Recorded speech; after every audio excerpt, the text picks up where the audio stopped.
Hey everybody, we're so excited that we're starting to put Wire Talk on YouTube so you can listen in to our conversations. So today we're going to talk about the crazy busy schedule that a lot of us moms keep. And I'm going to give you 2 practical ways to slow that pace down.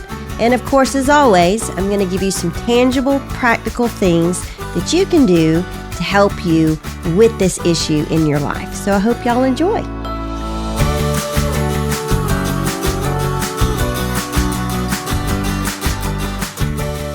Emily. Hey, Mom.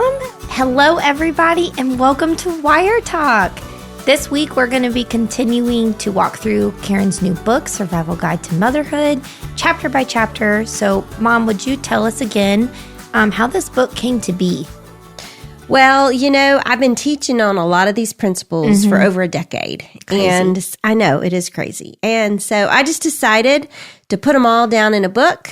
And that way, you know, they'll just keep on hopefully pouring into moms over and over and over. And a lot of these chapters that I write on is what I've been observing after talking to thousands of moms and speaking to groups all over the country and really all over the world. I mean, when moms are writing in their questions and things, it's just we are all struggling with the same stuff. Yes, I feel like this book is going to be the one that's always rattered and tattered. Like you come back to it phase after phase because it's not just newborn, it's not just toddlers, not just teenagers. It's really the whole cycle. It really is. And I even talk a little bit about being a grandmother. I know. So it's very practical. I love it. And I love it that it's all seasons of children and motherhood. So what chapter are we digging into today? Today, we are talking about know how to set your own pace. That's such a good one, but so hard. It is so hard. I don't know why this is one of the hardest things, I think. You know, I really loved reading this chapter, and I think it's so easy to get caught up in trying to keep up doing your life with other families, seeing what you're doing compared to what other people are doing, and you lose focus on what your family specifically needs. Right. So, like, what do you think the pace most moms are keeping these days? I think, honestly, the pace most moms are keeping is the super highway that's going so fast they can't even see where the exit ramp is. Amen to that. And they don't know how to get off the superhighway because you know why? They look around and everybody else is doing the exact same thing. So they think, oh, this must be the pace. I have to keep this. Yes. I have do to be you feel that as a mom? Yeah, I do. You know, I sometimes feel like, okay, well, if they're doing 85 things, I need to be doing 85 or 90. Like I need to do it to what they're doing or more, which is not how it is, but sometimes that is how it feels. That's how you feel. Yeah. Well, let's dig in and let's read an expert from your book. And I think we're reading from 107 to 108. So, yes. Let's do it. Moms, if you have the book, you can follow along. If not, you need to order it. Yes. But right? But Mom, give us a little bit of pull back the curtains before you read this. Like what's going on in your life? Oh, whenever I'm experiencing this. So this time in my life was honestly the most craziest I think my life had ever gotten. So we were living in a rented house down at the ocean front. Well, it was on the bay side. It sounds really glamorous. It wasn't. Yeah. It was in the middle of winter. It was very cold. Do you even remember this house? You know, you refer to this like when you're speaking and I'm like, oh yeah. And I'm like, no, I really don't remember any of it. Well, you were 2, so I'm not surprised. So I had a 4-year-old, I had a 2-year-old, and I had a baby, Taylor, and he was 6 months and he was a large baby. And that's going to make a difference in just a second. So we had sold our house. We thought we were going to sell the house, move to Atlanta, become a Delta airline pilot. Oh, so your life is literally being made. You're moving back home. Oh, yeah. Okay. My dreams are coming true. The highs. We're there. Yeah. And then none of that happened. Oh, that's fun. So Delta wasn't hiring. Nobody was hiring. And so because nobody was hiring, we went 9 months without a salary. Yeah, that was fun. And so the Navy asked your dad, do you want to come back and be a reservist pilot? So, of course, he said yes. But in order to do that, he had to learn how to fly the F-18. So he left he moves me to the beach, leaves me with 3 small children, a 4-year-old, a 2-year-old, and a 6-month-old. And then he goes every Sunday night to Jacksonville and does not come back until Friday afternoon or evening. Oh, my goodness. Okay. So the reason it makes a difference that Taylor is so heavy is he was 6 months, 20 pounds. There was 2 flights of steps just to get up to the main living floor because we were at the ocean. Everything was on stilts because of hurricanes and things. Golly. And nobody was there. Like the whole summer crowd was gone. Nobody was there at night. It was so pitch black dark at night.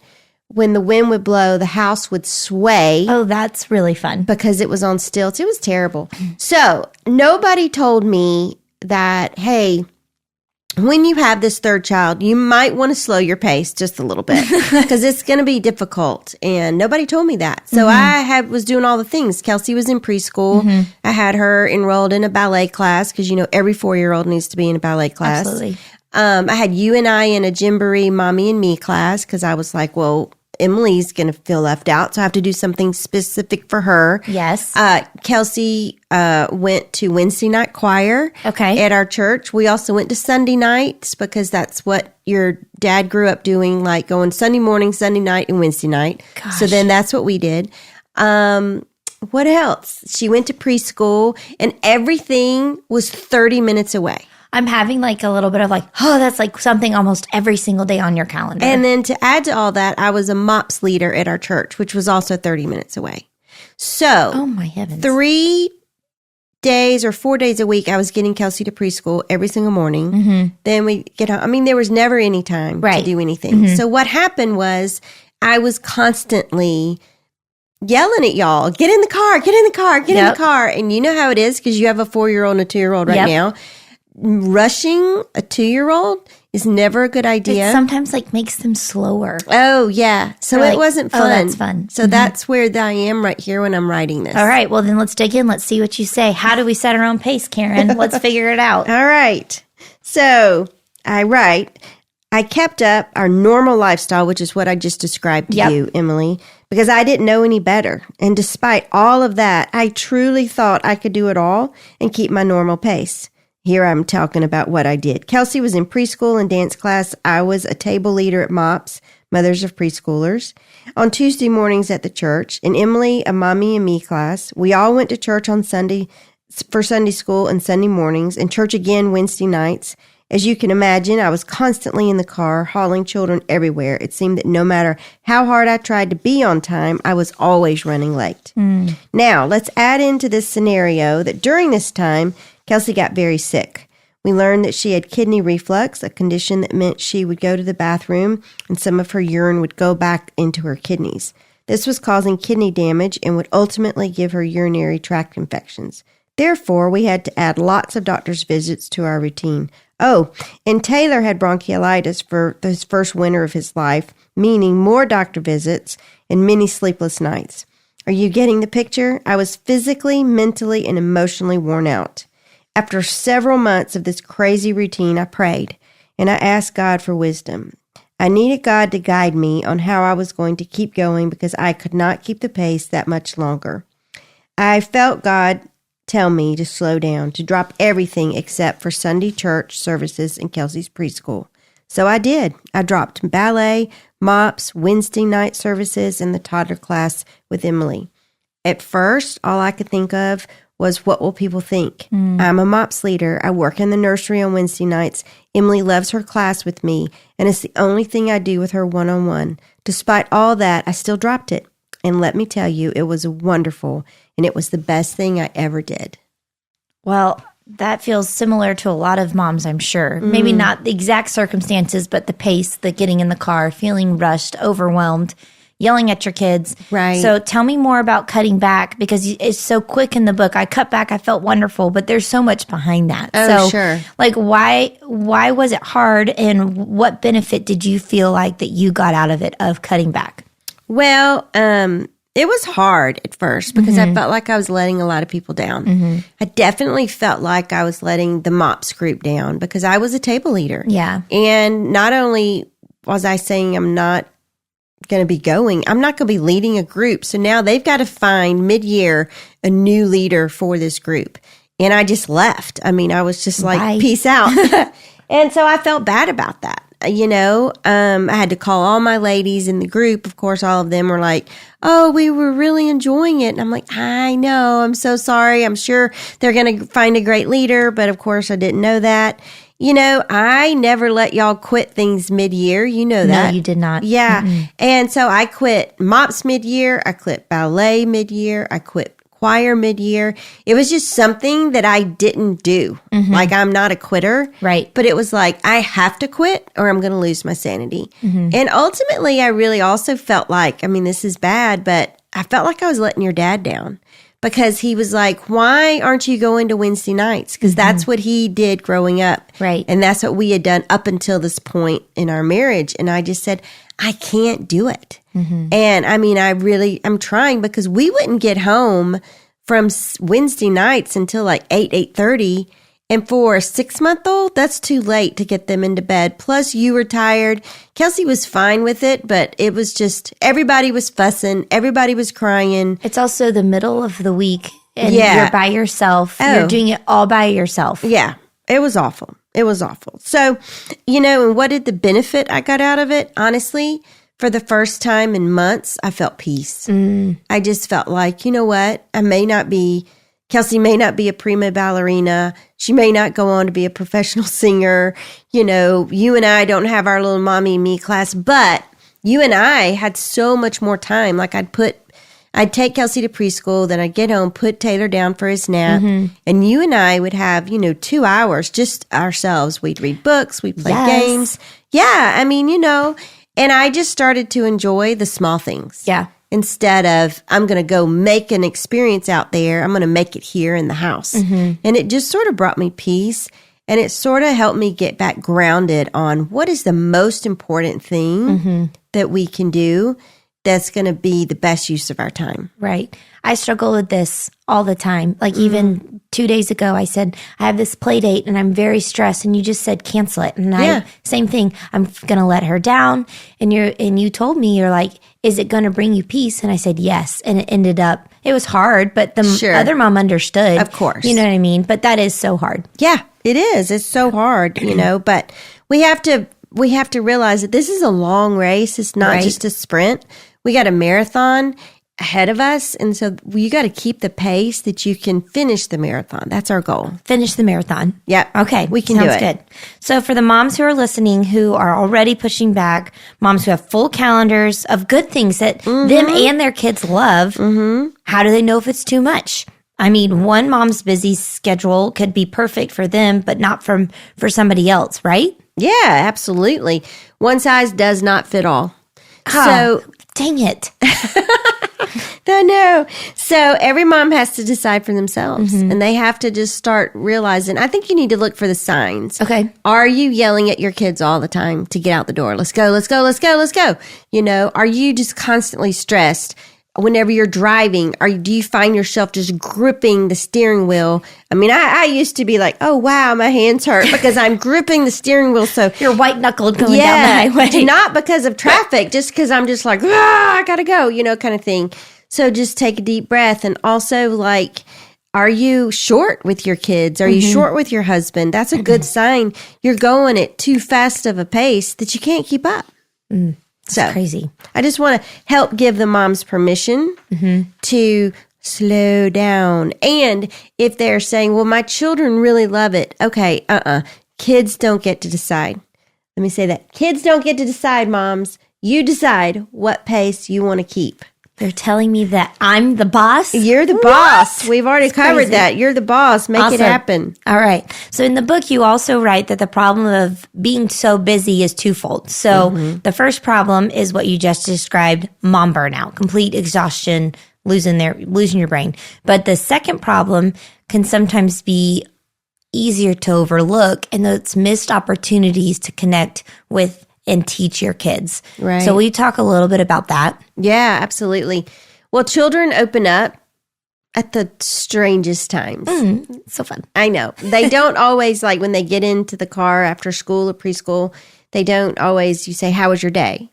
Some kids will be like, start from the moment they walked in the door till the moment they end.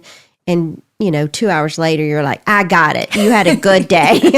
But other kids are like, I don't want to talk about it. I mean, I definitely had some of those. Taylor was my number one child that was like, don't ask me that question ever again. And I was like, whoa, okay. I had to wait to whenever Taylor was ready to open up. And it wasn't whenever he got off the bus or got in the car. He wanted some time. So you've got to be available and ready to listen to them whenever they want to open up, whether that's while you're making dinner, whether that is while you're watching a show and they want to talk all of a sudden. Sometimes I think they're almost testing us. Like, do you really want to know, especially the older they get, middle school, high school, it's like, do you really want to know what I want to say? Because I'm coming in your room at 11 o'clock at night. Are you going to be listening? Like they almost are like, she's going to be too tired. She doesn't want it, so I'll just test her. Oh, now, I don't know that for a fact, but that's what I've been thinking over the years. Because that's what y'all would do. It'd be like, you knock on my door or come in at 10:45 and I'm not a night owl. No. And no, I'm not a night owl. And I'm not. And I'd be tired, but you'd be like, any of y'all would be like, I need to talk. So that's when we as moms need to sit up, we need to listen, and we need to be available. But if you're already exhausted, if you're already burnt out, you're not going to have that extra margin in your life to do that. No. And I feel like your body language and like, I don't want to do that. Oh, yeah. Well, especially, I mean, for certain kids, like me especially, I'm going to look at that and I'm going to say, oh, she didn't want to talk to me about that one time. So she probably doesn't ever want to talk to me about it. Right. So you really do got to watch how you respond. Yep. Yeah. Because even whenever you decide to slow your pace, it's still a busy pace within a mom's life. Absolutely. It's still busy. So we just have to keep in mind, and everything we put into our life, we need to ask ourselves the question, is this worth it? Right. Is this worth it? Well, let me ask you the question because, in this season of life where you're in the thick of it, dad is gone, basically, you're single parenting it. Right. You probably enjoyed your MOPS class because that's time for you to talk to other adults, not change a poopy diaper. Somebody else is watching the kids. Yeah, talk about like that probably kind of stunk for you and sacrificed your Karen time. You know what I mean? So how do you work through that? Well, that was definitely a consideration because I'm an extrovert and I was surrounded by children in faraway place and, like I said, very secluded area. And I didn't have any friends where we live, this new neighborhood. And we were only there for 6 months. So it's like, and like I said, nobody was there in the winter. So most of the houses were empty. So I really did not want to quit MOPS, because I really did enjoy those ladies and all of that. But I just thought, I can't physically, mentally, I can't keep doing this. So I'm going to have to learn to get on the phone or whatever to make up my friends because this it honestly isn't working. Right. So, but yeah, it was a sacrifice for sure. And there was a ballet class, I don't know if you remember, a few years later, where you did not like ballet, but I loved it because you couldn't bring extra kids in. So your dad always had to watch the kids or had to get a sitter. And me and the other moms would just sit and talk, and I loved it. It was just like, this is amazing. Oh, I hated it. Yeah, you did, and you begged me to quit, and I was like, no. Like, you're gonna get it. You're gonna get the hang of it. And you're like crying, I really don't like ballet. And I'm like, you said I'm not any good.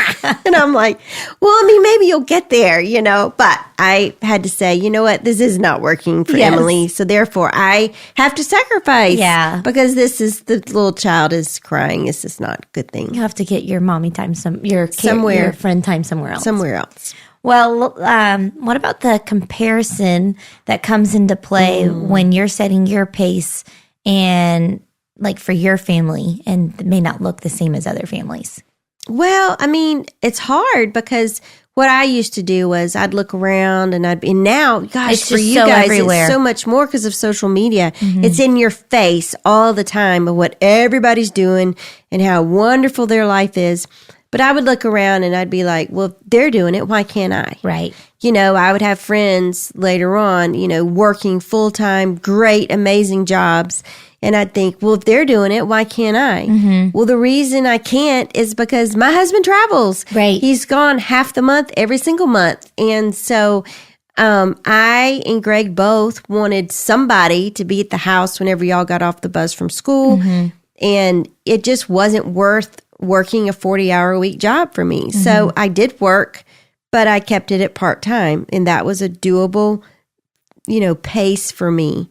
So, but I would have to just be like, I wish I could do it all, but I can't. And you got to know your limits. And that's sometimes hard too. Yeah, I also think you need to know that once you set the pace for a season, it doesn't necessarily mean that's the pace forever. That's such a great point. Like, I remember you started working and you worked a lot, but then we started coming home from school and you were working. And then I felt like you adjusted your pace. I did. Because I remember like you were on the computer all the time, which isn't a bad thing, but I did notice when you adjusted your pace. My hours. Yeah. Well, I did because Taylor said to me, you're always working. And whenever your second grader says that, you tend to sit up and take notice. And he's a boy. So if he's saying I'm always on the phone, I'm always on my computer, then I must be always on my phone, always on my computer. So. All right. So feeling the nudge, you got to slow down. That's one thing. Actually doing it is completely different. And what you're so great at, Mom, is the practical tips. So let's hear what your practical tips are to slow down, set a different pace, but we're kind of reluctant. All right. 3 tips. 3. Gotcha. First off, examination. So I always say to sit down with your spouse. If you're a single mom, just sit down by yourself and look at your calendar and look at the beginning of the year and just say, or beginning of the school year. Really, the beginning of the school year is the beginning of our year. So you look at it and you're like, all right, what's going on this year? For me, it was always like, is Greg in training with planes or whatever? Is he going to be out of town more? What ages are my children? Are y'all in elementary? Are y'all in high school? Where are you at on this whole scheme of things? And then what can I do to take out to give us some more margin? So that's the first step, examination. Okay. Then after examination, you decide, okay, we're going to do this, this, and this. We're not going to do this and all that. Second step is action. That's where you take what you've examined and you put it into play. All right. And you sit the kids down and you say, hey, there's only 24/7, 24 hours, 7 days a week. So we have to make some accommodations. There's 4 kids in this thing. So that's why I used to always tell y'all, you can do one activity per season, period. Because even if all of y'all did something, that was me going all the time. So luckily, Abby really didn't ever want to do anything till her high school years. So that worked for me. So I was like, rock on, sister. So put it into action. Tell the kids you're only going to get to do one thing. You're going to have to choose. Do you want cheerleading or do you want to act? You got to make a choice. And I really did do those things. And so then the third one is contentment. You got to be okay with your choices. And that is hard because even your dad would be like, do you feel guilty because you don't volunteer at school? And I'm like, no, I don't. Because you know what? I didn't have time to volunteer at school. Right. And it wasn't a good use of my time because the days that I worked, of course I was at work, but then my days off, I needed to get errands run and go grocery shopping and do all the things that a mom has to do. And clean my house every now and then. That's always a thing. Laundry. So, laundry, all the things. So it's just like, no, I don't feel guilty. And Greg, if you want to go in on your days off and volunteer, go for it. And he did. Yes, listen, the elementary school knew Greg way more than they knew me. He was a substitute teacher. Yeah, he was. It's pretty ridiculous. That's awesome. Yeah, it's awesome. Well, Mom thinks this was great. Yes. And moms, if this episode has been encouragement to you, go ahead and pick up your copy of Survival Guide to Motherhood. You can either get it on Amazon, but you can also get a copy on the Birds on a Wire website, and that's BOAW.mom/survival guide. So you're going to love it. You're going to be, like I said, in it at all stages of life, and it's a good one. So grab your copy today. All right, so we will be back next week with talking about the difference of between your best and your perfect. So that'll be a good one. If you enjoyed this episode on Flyer Talk, please share with your friend. Leave us a review on Apple Podcasts. When you spread the word, we reach even more moms with practical wisdom, and you that you have to come to count on, so share the love. The Wire Talk podcast is an arm of the ministry of Birds on a Wire moms. You can learn more about Birds on a Wire and all the wonderful things that we do from this podcast in the group studies that Karen writes, to live events with Karen on our website at birdsonawiremoms.com.